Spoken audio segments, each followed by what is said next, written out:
कि शाहपुर विधानसभा जौना कलाकार के सुन लेलस, यह शाहपुर के धरती है। आज से बहुतों वर्ष पहले पावर स्टार पवन सिंह और छोटू छलिया का चैता इसी शाहपुर के मोड़ पे हुआ था। छोटू छलिया और पावर स्टार पवन सिंह का घमसान चैता हुआ था। उस समय हम लोग छोटे छोटे थे। यही शाहपुर की धरती है जो कलाकारों को सुनती है वो कलाकार हीरा हो जाता है।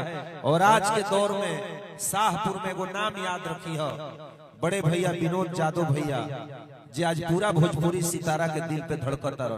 तहार गीत सुने खातिर पूरा टीम बैठल बा। मारो ऐसा एगो गाना जो दिल में घाव क जाए। तहार ते एगो गीत वायरल बे दादा कि चुमो ले जा गाल में, दिलो ले जा रुमाल में। उ त तू गइलो को कोनो जवाबे ना रहे। तनी एगो ताली बजा के स्वागत बबीता किन्नर के बहुत बहुत धन्यवाद। आइए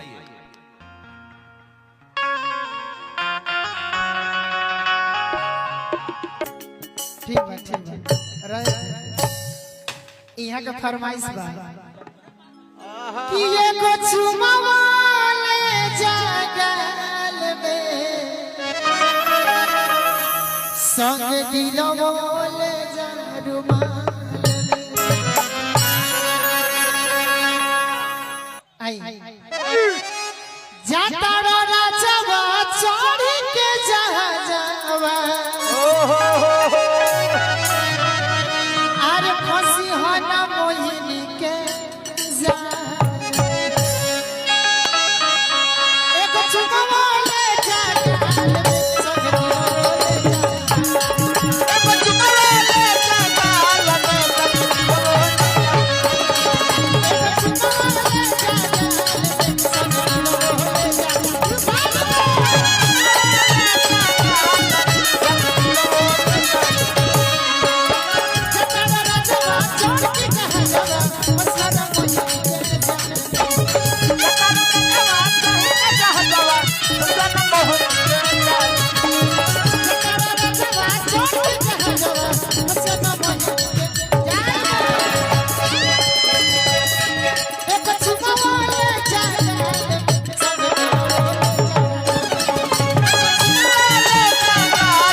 अमृतास मेगा मार्ट पीरो हजारों रुपए का पुरस्कार भैया ने दिया है।